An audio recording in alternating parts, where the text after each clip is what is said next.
Con varios ademanes horrorosos los montes de parir dieron señales, consintieron los hombres temerosos ver nacer los abortos más fatales. Después que con bramidos espantosos infundieron pavor a los mortales estos montes que al mundo estremecieron, un ratoncillo fue lo que parieron. Pues más o menos este podría ser el resumen de la cumbre de Glasgow, pero en verso. Mucho ruido y pocas nueces, más metáforas y decorados que hechos. Pese a las inundaciones en Alemania, las tormentas en Estados Unidos, los incendios desde Australia a Los Ángeles pasando por el Amazonas. ¿Cómo sería la cosa de aburrida que Biden, el que para dar ejemplo acudió con una comitiva de más de 20 coches, pues se quedó dormido, igual que Johnson, que se fue además en avión a una cena? A falta de superhéroes americanos que salven la Tierra en el último segundo, solo queda confiar en el compromiso y la lucha de la gente para seguir combatiendo el cambio climático, especialmente las nuevas generaciones. Y para hablar de lo que nos estamos jugando de aquí al 2030, nadie mejor que Juancho López Duralde, coordinador federal del Partido Alianza Verde, diputado de Unidas Podemos y presidente de la Comisión de Transición Ecológica y que ha estado en Glasgow. Buenas noches y gracias por acompañarnos, Juancho. Buenas noches, un placer, como siempre. Parece que lo único bueno de la cumbre es que esta vez no te han detenido. Sí, bueno, tampoco he provocado una movida como la que provocamos en Copenhague, ¿no? Pero mira, si tenemos que destacar imágenes de la cumbre, yo destacaría dos.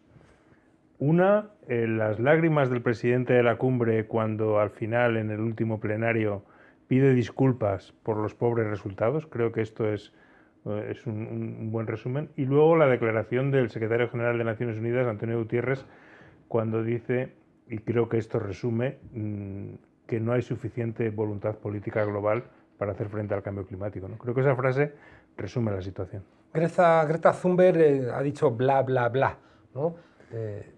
Yo creo que es más complejo. O sea, a mí me gusta Greta y lo que dice y lo que hace, pero creo que en este caso las cosas son más complejas porque, claro, para hacer frente al cambio climático necesitamos una herramienta global. Esto tiene que ser global. Y además tiene que ser multilateral. Y realmente las COP son cumbres en las cuales se reúnen 190 países para hablar de cambio climático. Yo creo que eso es bueno. Yo creo que es bueno que una vez al año se reúnan todos los países, no solamente el G7, ¿no?, los poderosos, sino que se reúnan todos los países para que se escuche también la voz de los países pues, que pueden desaparecer, como por ejemplo las islas del Pacífico, que tienen una voz muy crítica en las COP, los países africanos que son víctimas de algo que no han provocado y así, ¿no? Entonces, bueno, yo creo que el proceso es necesario, es imprescindible. El problema es que es demasiado lento y es ahí donde hay que ver cómo corregir esto y cómo realmente poder avanzar y que finalmente se consiga esas medidas de reducción de las emisiones que nos garanticen ese 1,5 grados de temperatura, ¿no? Sin embargo, da la sensación de que la lentitud es una suerte de fracaso, de pérdida, de derrota. Porque en este caso luchamos contra el tiempo y efectivamente no podemos permitirnos, como se ha hecho en esta cumbre, constantemente dar patadas adelante, ¿no? Es decir, no hay compromiso político suficiente. Bueno, alargamos el plazo hasta 2022. No se han conseguido los 100.000 millones de dólares anuales que hay que poner para ayudar a la transición energética en los países en desarrollo. Lo dejamos para más adelante. Claro, el problema es que no hay más adelante, que la comunidad científica ha sido muy clara que o reducimos en un 50% las emisiones de aquí a 2030 o entramos en una fase catastrófica y desgraciadamente a día de hoy estamos ahí. ¿Por qué es tan fácil montar una guerra como la de Irak y es tan complicado encontrar recursos para frenar el cambio climático? Bueno, yo creo que el trasfondo es el mismo, son los intereses económicos. Hay intereses detrás de una guerra, ¿no? Hay quien se beneficia de la guerra y también hay quien se beneficia de que no se tomen medidas contra el cambio climático y en algunos casos incluso son los mismos conglomerados, ¿no? En este caso hablamos de las corporaciones de combustibles fósiles cuya presencia ha sido muy visible. La delegación que más componentes tenía en la COP26 era la industria de los combustibles fósiles, que según investigó una ONG tenía más de 500 delegados dispersos en distintos ámbitos, ¿no? Por lo tanto, ha sido la delegación que más gente ha tenido, ¿no? Pero fíjate, y por eso yo discrepo de Greta, fíjate la importancia que la industria le da a esto, que hasta el último momento estuvieron peleando para que no se hiciera una mención al final del carbón, por ejemplo, ¿no? Es decir, que sí que al final las resoluciones tienen importancia, ¿no? Y por eso la industria despliega desde hace muchos años tantos recursos, y por eso se avanza muy despacio, porque hay quien no tiene interés en que se avance. ¿Lo que se firma luego tiene consecuencias o realmente puedes después desconocerlo? Bueno, desde la cumbre de Copenhague, sé que en la cual, pues efectivamente, allí sí que me detuvieron, porque realmente fue un desastre, entre otras cosas, porque eliminó el carácter de vinculante de los acuerdos. Hasta Copenhague los acuerdos eran vinculantes. Eso quería decir que obligaban a los países. El protocolo de Kioto es vinculante, por ejemplo. Ahora mismo no lo son, con lo cual los acuerdos que se han firmado, y se han firmado algunos acuerdos interesantes, como por ejemplo el de la reducción de las emisiones de metano o el de la protección de los bosques, no vinculan. Es decir, que solamente si luego en los propios países los movimientos sociales, los parlamentos, obligan a esos gobiernos a cumplirlo, tienen virtualidad. Por lo tanto, sirven en tanto en cuanto son compromisos de esos gobiernos, y por lo tanto, si hay alguien que en casa les exija cumplirlos, tienen una utilidad política. Si no, nadie de Naciones Unidas va a venir a exigir cumplimiento porque no son vinculantes. He tenido siempre la sensación de que el discurso catastrofista, muy vinculado, ¿no?, al análisis ecologista, también sensato en la medida en que quien conoce estos temas vive en una inquietud permanente porque sabe, como Cassandra, lo que va a ocurrir y nadie les escucha. Pero no parece que sea lo más útil para concienciar a la ciudadanía. Yo creo que no, porque desmoviliza. Es decir, si la percepción que tienes es que no hay nada que hacer y que el mundo se acaba, pues bueno, divirtámonos hasta que se acabe, ¿no?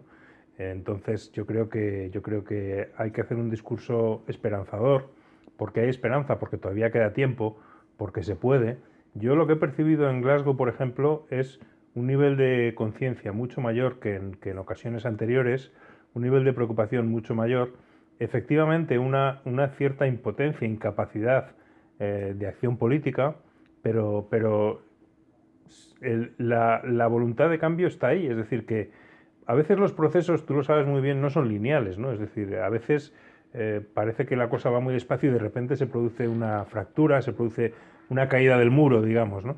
Y yo espero que eso ocurra, es decir, que el proceso no sea lineal y que de repente pues haya una fractura que hace que esto se desborde y que realmente el cambio se produzca, ¿no? Y yo creo que puede producirse.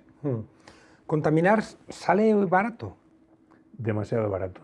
Sale muy barato y sale muy rentable. Es decir, todas estas industrias que están ahí presentes, el carbón, el petróleo, el gas, que están presentes incluso con la existencia de la Comisión Europea, ¿no? Que los europeos vamos de ser los más avanzados y luego estamos declarando como sostenibles el gas y la nuclear, ¿no? Que es un disparate absoluto, ¿no? Entonces sale demasiado barato.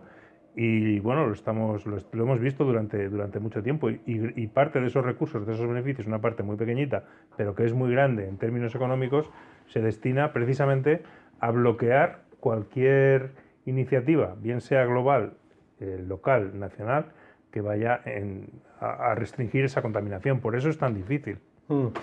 Todo el entramado internacional que se construye desde la Segunda Guerra Mundial tiene como principio central los países que tenían mando nuclear, y luego van a diseñar, en virtud de su riqueza, el Fondo Monetario Internacional, el Banco Mundial. ¿No parece que en esa estructura internacional los países pobres tengan muchas oportunidades de hacer valer sus intereses? Bueno, yo creo que, por un lado, digamos, hay un conglomerado alrededor de los combustibles fósiles, que son los que mueven, y el control de los combustibles fósiles, al final, es el control de las sociedades. Y por otro lado, digamos, está el consorcio nuclear, que yo creo que tiene que ver más con objetivos militares que civiles. Es decir, la energía nuclear se piensa para la bomba atómica. Luego, en los años 50, surge esto de átomos para la paz y tal, pero eso es posterior. Realmente, ahora, por ejemplo, se habla de que Francia, Macron ha hecho una gran declaración de que hay que volver al nuclear y tal. Bueno, ahí lo que hay son intereses estratégicos del país y que tienen que ver con su propia nuclearización y con su armamento, ¿no? Por lo tanto, yo creo que realmente en materia energética el gran poder es el control de los combustibles fósiles. Que se subvencionan. que se subvencionan todavía a día de hoy. Es decir, hemos hablado de Aunque no en el precio de la gasolina, que está a €1,50, pero hemos hablado de que se busca crear un fondo de 100.000 millones de euros para los países en desarrollo para ayudarlos. Bueno, pues a día de hoy todavía el dinero que se destina a la subvención a combustibles fósiles son 400.000 millones de euros. Es decir, los estados subvencionan con dinero público 4 veces más a la industria de los combustibles fósiles que lo que se aspira a poner para impulsar la transición energética, ¿no? Esto nos da una idea de las dimensiones y de la, digamos, de la dificultad del reto, claro. ¿España qué nota ha sacado en Glasgow? Pues mira, España iba en los países, yo diría, en los países en cabeza, porque solamente 8 países han puesto sus objetivos en ley, en una ley. Y España lo ha hecho. España es de los 8 países que lleva sus objetivos de reducción climática en una ley, ¿no? Lo cual nos sitúa en el grupo de países más comprometidos. Nosotros creemos que ahora además es el momento de que España, y así lo hemos reclamado, de que España aumente su ambición. Es decir, la ambición que está recogida en esa ley de cambio climático tiene que aumentar, tiene que acercarse más a ese 55% que reclama la comunidad científica, ¿no? Entonces nosotros creemos que bueno, pues pasado Glasgow, con este llamado a la reflexión que ha hecho Naciones Unidas, España tiene que ir más allá. Pero yo creo que en esta materia la ley de cambio climático es una ley que globalmente pone en marcha muchas propuestas, y ahora lo que hay que hacer, lógicamente, es que eso se cumpla, es decir, que la ley realmente sirva para cambiar la forma en la que nos movemos, la forma en la que nos dotamos de energía, en fin, en definitiva, que sean hechos, ¿no? Pero es importante el haber aprobado esta ley. Yo ando preocupado con el ecofascismo, es decir, el fascismo en los años 20 y 30 invadía un país y era muy evidente que invadía. Sin embargo, ahora un país decide tener el 5% de la población, pero emitir el 25% del CO2 y está de alguna manera impidiendo que otros países puedan desarrollarse o puedan tener posibilidades de una vida decente. Y sin embargo, vemos qué es lo que está ocurriendo, ¿no? Entonces, tengo un poco la sensación de que una de las salidas más posibles de todo este embrollo sea que haya países que decidan emitir por encima de sus posibilidades, sometiendo a otros países. Bueno, hay indudablemente una tensión que es muy visible. Por eso te decía que es importante que en estas cumbres estén los 190, 197 países que conforman la comunidad internacional al completo, ¿no? Porque lo que sí es muy visible en los debates es la tensión norte-sur. Es decir, hay unos países que legítimamente dicen, oiga, esto me está perjudicando a mí y yo no lo he producido, lo ha provocado usted. Por lo menos, ayúdeme a salir de esta como país, ¿no?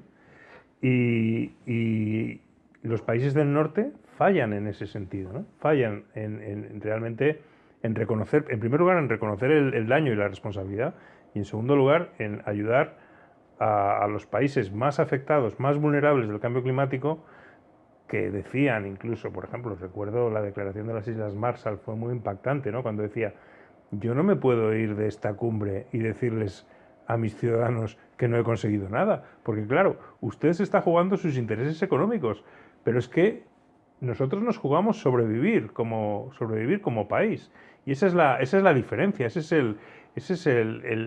la lucha que se está produciendo, ¿no? Entonces, bueno, efectivamente, lo que pasa es que yo creo que al final, si la apuesta para imponer principios es continuar contaminando, al final eso perjudica a unos y a otros. Es decir, que nadie se salva de esta situación, ¿no? A mí, hay una cosa que me preocupa mucho también, relacionada con el ecofascismo, que es, hasta ahora, la extrema derecha, al menos en España, es trumpista, es negacionista, pero ojo, porque la extrema derecha europea empieza a tener un discurso ecologista, a decir, un discurso ecologista, fascista, ecofascista, que también es muy preocupante, ¿no? Ya lo tuvieron, ¿no? En los años 30, una parte de la extrema derecha reclamaba esa vuelta a la naturaleza siempre y cuando ellos la controlasen, claro. Y ahora se está reproduciendo de tal manera que, por ejemplo, el Frente Nacional francés pues empieza a asumir ese discurso. ¿Por qué? Porque se dan cuenta que el negacionismo no tiene ningún sentido, no hay negacionismo científico ya. Nadie en el mundo científico niega que el cambio climático está aquí y está causado por el ser humano, ¿no? Por Salvo lo tanto, la extrema derecha española, que es especialmente descerebrada. descerebrada y trompista, ¿no? Efectivamente. Pero ellos siguen ahí. Pero en otros países la extrema derecha se da cuenta que eso no tiene sujeción posible y por lo tanto están cambiando hacia un discurso ecofascista que es muy peligroso. Obama ha dicho que estamos muy lejos de donde debiéramos estar. ¿Dónde debiéramos estar? Bueno, debiéramos estar en un compromiso de los países que nos asegurara que no iban a subir las temperaturas por encima de 1,5 grados. Las temperaturas ya, desde la era preindustrial, han aumentado 1,1 grados centígrados. Por lo tanto, estamos muy cerca de llegar a ese 1,5 que debemos evitar. Eso significa que los países tienen que comprometerse con reducciones mayores para que la suma de esas emisiones no esté no supere ese 1,5, ¿no? Estos son cálculos que hacen los científicos.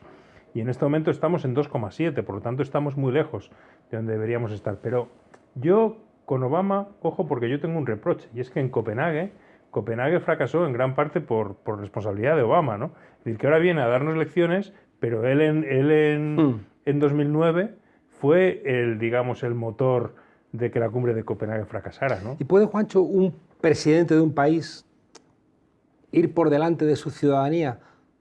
Porque tengo la sensación de que o se ponen todos los partidos de acuerdo o con que haya uno que oferte no hacer caso a las recomendaciones, es posible que esos cantos de sirena sean escuchados por una parte de la población.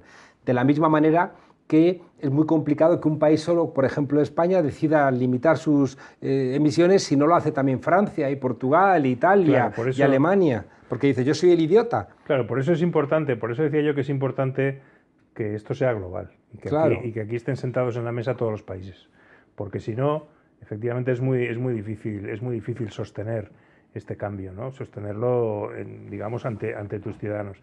Pero yo creo que, vamos a ver, yo creo que el mundo en este caso necesita líderes, necesita gente que levante esta bandera y que la lleve adelante, ¿no? Quizás lo que hay es una falta de liderazgo en este sentido que es preocupante porque el negacionismo sí tiene líderes, es decir, Bolsonaro tiene un discurso destructor del medio ambiente de la Amazonía, le importa una mierda lo que digan sus ciudadanos. Él defiende los intereses de aquellos que ganan dinero destruyendo la Amazonia y eso es lo que hace, ¿no? Entonces, ¿por qué en el lado contrario hay tanta debilidad y tanta falta de compromiso y de liderazgo, ¿no? Esto es lo que yo me pregunto, ¿no? ¿Podemos esperar algo del encuentro entre Xi y Biden, entre China y Estados Unidos?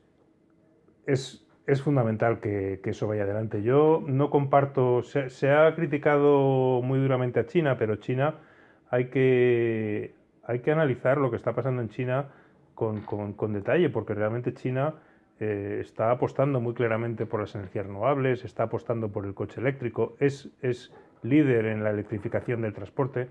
Por lo tanto, yo creo que ahí tiene que haber, en esta materia tiene que haber un entendimiento, porque como decía al principio, al final el no actuar perjudica a las dos partes, nadie se beneficia. Pekín es una ciudad que está muy cerca del desierto y tiene un problema, por ejemplo, de abastecimiento de agua muy grave, ¿no? Y si el clima sigue cambiando, eso se va a agravar. Es decir, que China también tiene interés en que el cambio climático no se agrave. Esto es así. Has mencionado el coche eléctrico. He leído alguna noticia que planteaba que para que sea ecológicamente rentable un coche eléctrico tiene que recorrer unos 200.000 kilómetros. Bueno, esos son cálculos que se hacen. También hace mucho tiempo se decía que las placas solares gastaban más energía de la que luego producían, ¿no? Esos estudios se basaban, por ejemplo, estos de las placas solares, se basaban en las placas solares que se hacían al principio de la carrera espacial para que los satélites tuvieran energía y tal, pero el desarrollo y la reducción de los precios en la medida en que la tecnología se va desarrollando ha sido espectacular. Es decir, y con el coche eléctrico ocurrirá lo mismo. En la medida en que la tecnología se vaya desarrollando, se irá abaratando y será espectacular. Ojo, que yo no digo que tengamos que sustituir cada coche de combustión por un coche eléctrico. Yo creo que el futuro de la movilidad va a ser diferente, con mucho más coche compartido, con más tren, con más transporte, digamos, colectivo, ¿no? Pero el coche eléctrico yo sí que creo que es parte de la solución. ¿Que tiene problemas? Los tiene, sin lugar a dudas. También los tenían las placas solares, pero hoy están produciendo cada vez más energía y el crecimiento es espectacular, ¿no? Y yo no digo que la solución sea tecnológica, pero la tecnología está ahí disponible. Con la subida de los precios de la luz, los problemas con el gas, ha habido una creciente demanda de recuperar el discurso nuclear. ¿Desde el ecologismo eso es sensato o es ahondar en la insensatez? Pero ni siquiera es ahondar en la insensatez, pero te diría ni siquiera desde el ecologismo, sino desde el sentido común. Porque es que la energía nuclear, entre otras cosas, es la forma más cara de producir energía. Además de ser peligrosa, es muy cara.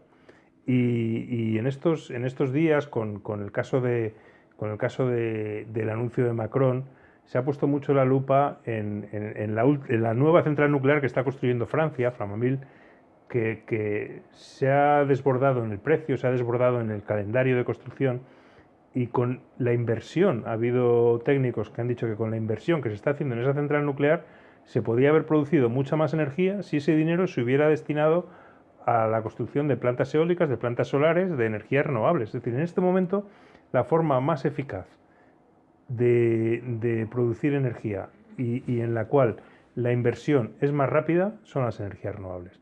Por lo tanto, volver a la nuclear no tiene sentido en ningún aspecto, pero sobre todo no tiene sentido en el aspecto económico.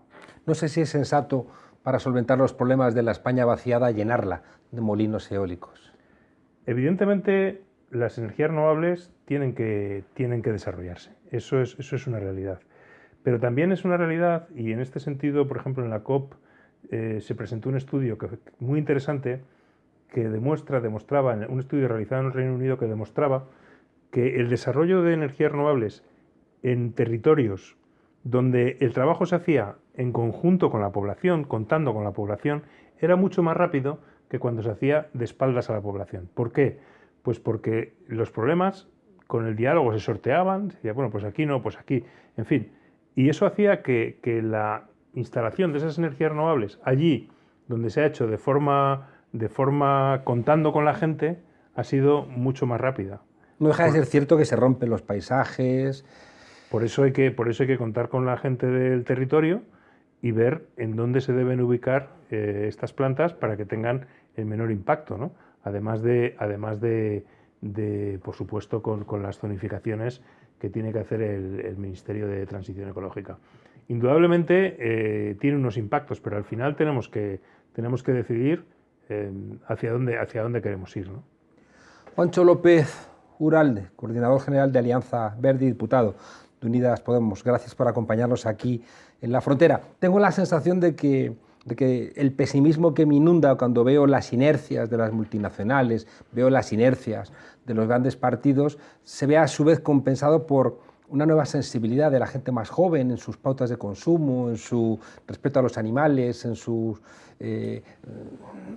abrazo, ¿no? a un consumo mucho más responsable, al veganismo, al vegetarianismo, y también a esa conciencia de esos Fridays for Future, de esas protestas diciendo no nos jodáis más el mundo. Yo creo que eso es lo más interesante que está pasando en este ámbito en los últimos años, ¿no? Y de hecho, para llegar a la cumbre de Glasgow había que pasar por una calle que estaba toda, digamos, acordonada policialmente y tenías que atravesar una calle llena de manifestantes jóvenes. Entonces, todos los delegados, y a mí me parece que eso ha sido precioso, todos los delegados han tenido que pasar cada día por delante de cientos de jóvenes que les estaban diciendo estamos hartos, queremos soluciones, ¿no? Yo creo que eso es realmente lo más importante que está ocurriendo. Solo el pueblo salva al pueblo. Así es. Muchas gracias, Juancho. Gracias a ti. Hasta pronto. Saludos.